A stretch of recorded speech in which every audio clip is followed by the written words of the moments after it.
hari ni aku akan berkongsi cerita tentang RNR/LPT. Korang pandai-pandailah teka dekat mana kan, sebab aku tak naklah cerita nanti korang takut pula nak berhenti dekat situ. Cumanya untuk cerita yang pertama ni aku boleh bagi hint, tak ramai orang berhenti dekat situ dan dalam kawasan Pahang.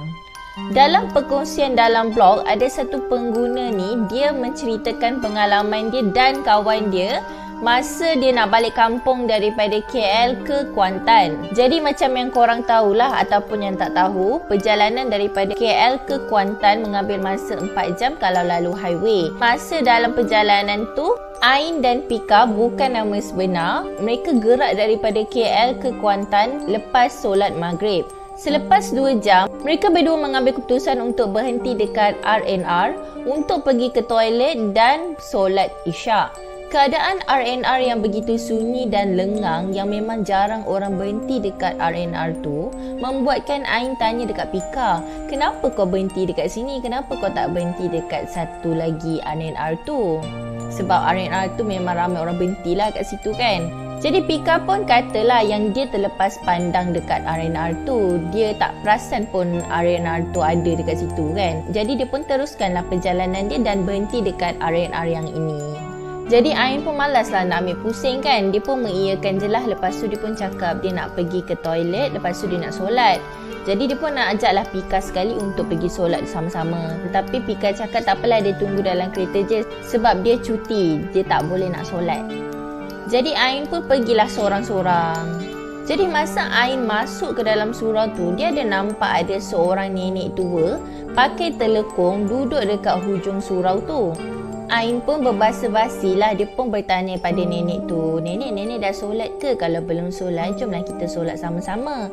Tapi lepas tu nenek tu pun cakap, tak apalah cucu solat dulu sebab nenek sakit kaki. Nanti nenek akan solat ya, sambil memberikan senyuman sinis pada Ain. Jadi Ain pun pergilah terus solat. Masa Ain tengah solat, tiba-tiba dia terbau satu bau yang sangat busuk dalam surau tu. Jadi disebabkan bau yang busuk tu, dia mengganggu konsentrasi Ain dan membuatkan Ain mempercepatkan sikitlah solat dia untuk dia cepat-cepat keluar daripada surau tu. Lepas dia salam yang terakhir, Ain cepat-cepat toleh ke belakang untuk tengok nenek tu tadi. Tapi bila dia toleh je ke belakang, dia tengok nenek tu tak ada pun dekat tempat duduk yang tadi dia tengok tu. Dan telekung yang nenek tu pakai terletak cantik je dekat situ. Tiba-tiba masa tu dia rasa seram sejuk. Dia cepat-cepat berdoa dan terus keluar daripada surau tu. Lepas je dia keluar daripada surau tu, masa dia nak menuju ke kereta, dia ternampak nenek tu duduk dekat sebuah kerusi berhampiran dengan surau. Jadi Ain pun menghampiri nenek tu dan dia bertanya, Nenek, bukankah nenek duduk dalam surau tadi? Lepas tu nenek tu pun jawab, ya cu, memang nenek duduk dekat dalam tu. Tapi nenek keluar bila cu tengah solat sebab berasa panas. Dan nenek tadi pun bertanya, cu daripada mana dan nak ke mana? Lepas tu Ain pun menjawab, oh saya daripada KL, saya nak balik ke Kuantan. Pika yang menunggu dalam kereta tadi tu terasa macam Ain ni lama sangatlah pergi solat. Jadi dia pun decide untuk keluar daripada kereta dan cari kawan dia. Bila dia keluar daripada kereta, dia ternampak Ain duduk dekat satu kerusi dan bercakap dengan seseorang. Tapi yang membuatkan Pika rasa pelik tu sebab dia nampak Ain ni bercakap seorang-seorang. Jadi apa lagi, Pika pun cepat-cepat menghampiri Ain. Jadi dia pun tanya pada Ain, Ain, kau cakap dengan siapa tu? Tapi Ain ni hanya mendiamkan diri dan terus bercakap dengan seseorang yang dia pun tak nampak dengan siapa Ain ni bercakap. Pika terus tepuk bahu Ain membuatkan Ain tiba-tiba macam tersedar. Pika terus-menerus bertanya, kau cakap dengan siapa ni? Kau janganlah macam ni Ain, dah lah tempat ni gelap. Lah, aku cakap dengan nenek ni lah, aku tak nampak ke? Ain pun menjawab macam tu. Pika yang rasa seram tu terus je tarik tangan Ain masuk ke dalam kereta. Dia cakap, dah jom, jauh lagi perjalanan kita ni. Masa dia orang menuju ke kereta, Ain pun toleh ke belakang dan dia tengok tak ada siapa-siapa pun yang duduk dekat kerusi tu. Bila dia orang masuk je ke dalam kereta, Pika terus start enjin dan terus meninggalkan RNR tu. Tapi baru je dia nak keluar daripada RNR tu, Pika terkejut melihat ada satu orang tua duduk bertenggek dekat atas pokok dan memandang tepat ke arah dia, tapi Ain tak nampak pun makhluk tu. Dan Ain pun berasa pelik melihat Pika ni terketar-ketar, dan dia pun tanya, kenapa kau ni? Kenapa kau ketar-ketar macam ni? Macam takut je. Pika mengendahkan soalan Ain sebab dia rasa sangat-sangat tak sepatutnya dia bagi tahu pada waktu tu lah, takut benda tu ikut ke apa kan. Dia pun menekan pedal minyak dengan sangat laju dan membuatkan Ain rasa, kenapa kau bawa laju sangat ni? Selepas beberapa minit dia meninggalkan tempat tu, barulah Pika cakap dengan Ain yang sebenarnya dia ternampak ada seorang nenek tua duduk dekat atas pokok dan memandang dia dengan mata yang sangat merah. Selepas tu Ain hanya mendiamkan diri dan lepas tu dia pun terfikir, siapa nenek tu? Dan bau busuk tadi tu datang daripada mana? Jadi mereka berdua pun selamat sampai dekat Kuantan dan selamat balik ke rumah masing-masing. Lepas je Ain sampai dekat rumah, Ain pun menceritakanlah apa yang terjadi dekat R&R tadi pada mak ayah dia. Ayah dia pun beristighfar dan dia cakap, lain kali janganlah balik malam-malam macam ni, bahaya kan. Dan selepas tu Ain berasa sangat-sangat ngantuk, jadi dia pun ambil bantal dan tidur dekat sofa. Sedang Ain melayan mata, tiba-tiba dia terdengar satu suara yang betul-betul sama dengan nenek yang dia jumpa dekat R&R tu. Dan nenek tu cakap, "Cu, tolong nenek cu, nenek sakit cu," sambil dia mengilai ketawa. Ain berasa sangat-sangat terkejut. Lepas tu dia pun menjerit dan dia cakap, "Pergi, jangan kacau aku." Dan secara tak langsung mengejutkan mak dan ayah Ain. Ayah Ain tahu ada sesuatu yang tak kena, jadi dia pun ambil air mineral dan membacakan ayat Al-Quran. Lepas tu dia sapu dekat muka Ain. Selepas keadaan sedikit tenang, Ain pun memberitahu mak ayah dia yang dia terdengar suara nenek tu yang sama dekat R&R tu. Jadi mak ayah dia pun cakap, tak apalah malam ni kau tidur je, lepas tu esok kita akan bawa kau pergi berubat. Selepas berubat, ustaz tu pun cakap yang sebenarnya nenek yang dia jumpa tu bukanlah manusia dan sebenarnya nenek tu dia nak berkawan dengan si Ain ni tau. Ustaz ni memberikan satu botol ruqyah untuk Ain supaya nenek tu tak ganggu Ain lagi. Aku tak tahulah sejauh mana kebenaran cerita ni sebab berdasarkan apa yang aku baca. Cerita yang kedua berlaku dekat sebuah LPT yang berada di Pantai Timur. Aku bagi nama dia Pakcik Hamid, bukan nama sebenar. Pakcik Hamid ni, dia dengan keluarga dia balik ke Kuala Terengganu daripada Kuantan. Jadi dia telah menggunakan satu LPT ni. Dalam perjalanan menuju ke Kuala Terengganu, tiba-tiba isteri dengan anak Pakcik Hamid ni rasa nak buang air kecil. Jadi Pakcik Hamid pun berhentilah dekat satu LPT ni.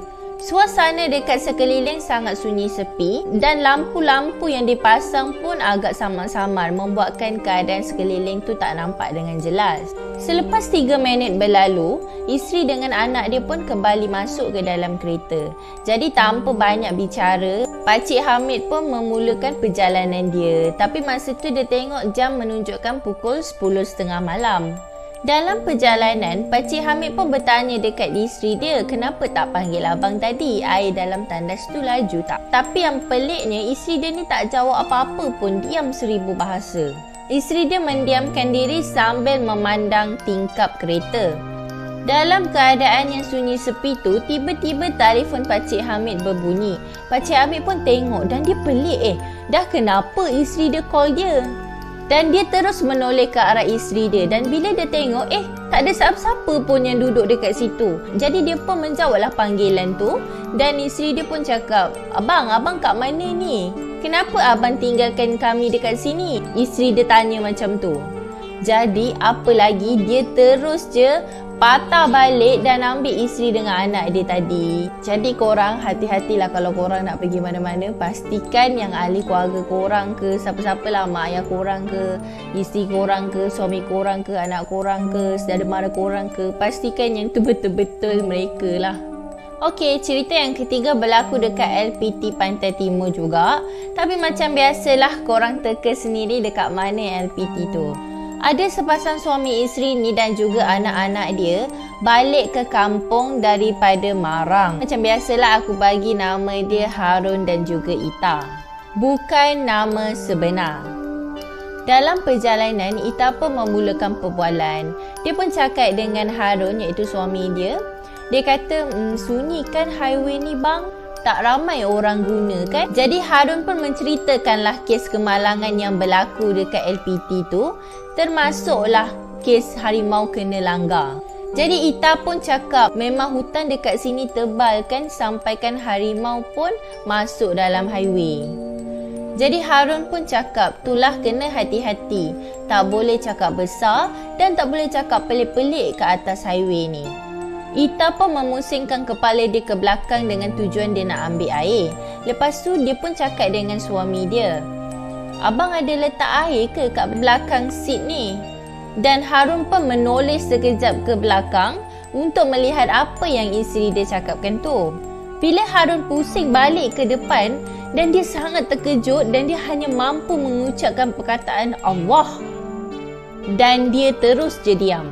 Ita yang terdengar suami dia cakap macam tu, dia pun terus toleh ke depan dan dia pun berasa sangat pelik. Dan dia pun mula tanya macam-macam dekat suami dia. Tapi Harun hanya mendiamkan diri dan dia menyuruh isteri dia tidur sekejap. Jadi apa yang Harun nampak masa tu, kebetulannya masa dia nampak benda tu, dia terus jeling ke arah nombor KM di tepi jalan. Dan nombor KM tu KM 333 dot something. Nombor KM ni macam petanda lah dekat sebuah tempat tu kan. Okey, kalau KM ni dia berada dekat mana, contohnya macam tu lah. Dan dekat nombor KM tu, dia ternampak curahan darah macam baru lepas kena langgar di lane belah kanan. Dan dekat depan sikit, dia ternampak ada seorang budak yang tangan dia dah hilang isi-isi dan tinggal tulang je.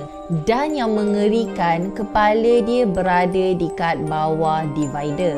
Dan dalam keadaan laju, dia tak sempat nak brake ataupun mengelak. Dia pun main redah je, sebab itulah terkeluarnya perkataan Allah tu.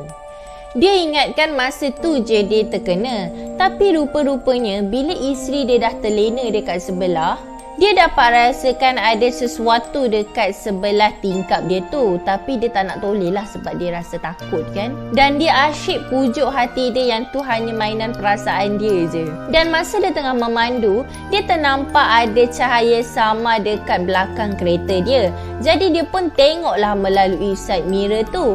Bila dia tengok daripada side mirror, dia ternampak ada satu kain putih belah belakang kat bahagian tepi kereta dia tu lah. Jadi sebab tu dia boleh nampak melalui side mirror kan. Jadi dalam keadaan yang dia tengah memandu tu, dia toleh lah sekejap ke belakang untuk dia tengok apa benda kain tu kan.